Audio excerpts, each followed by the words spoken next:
Bom, pessoal, nessa parte 2, como eu havia falado, vou mostrar para vocês o que seria a média ponderada.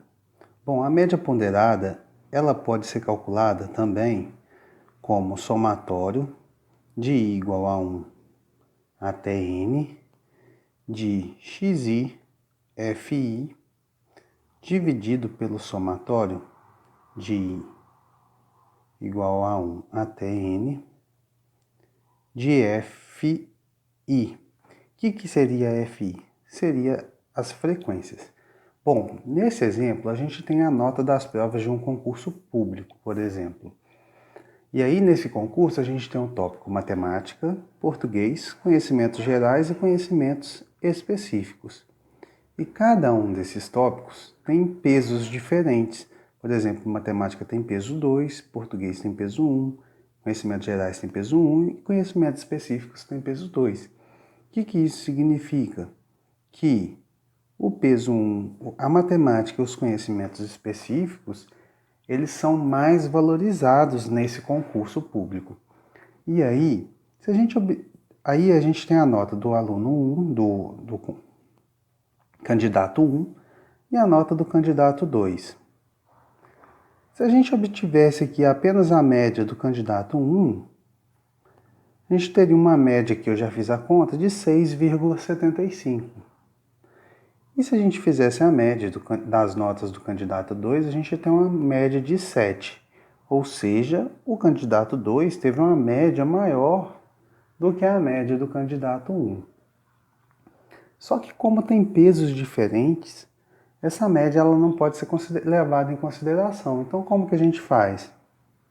Aqui, vamos ver aqui a média então de x1, a média ponderada a média 1, a média ponderada de x1.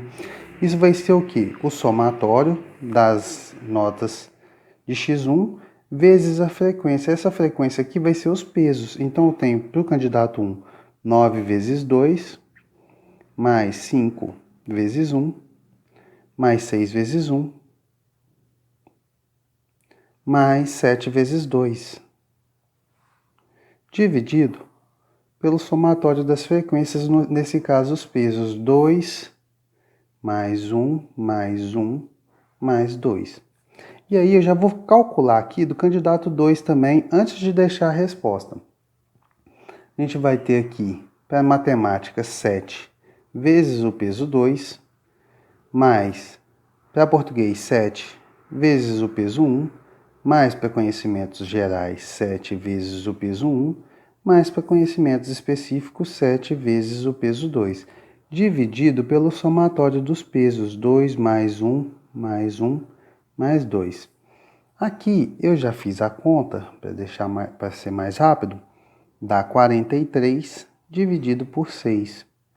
E aqui dá 42 dividido por 6. Isso vai ser igual a 7,16 aproximadamente, e isso vai ser igual a 6. Ou seja, se olhasse só a média normal, o candidato 2 teria ganhado. Se todos os pesos fossem iguais, o candidato 2 teria ganhado. Mas como são pesos diferentes, o candidato 1 foi favorecido por esses pesos. Então, ele teve uma nota final maior nesse concurso. Tá joia? E aí, assim a gente faz com frequências também e com tudo. A gente pode utilizar essa frequência como uma frequência mesmo, se a gente estiver levando em consideração frequências de valores, ou a gente pode considerar como peso. Tá joia? Então, média ponderada vai ser exatamente isso. Não muda muito de exemplos, a cara vai ser sempre a mesma. Tá joia, pessoal? E aí, agora a gente vai ver algumas medidas de tendência, medidas de dispersão. A gente viu medidas de tendência central e medidas de dispersão.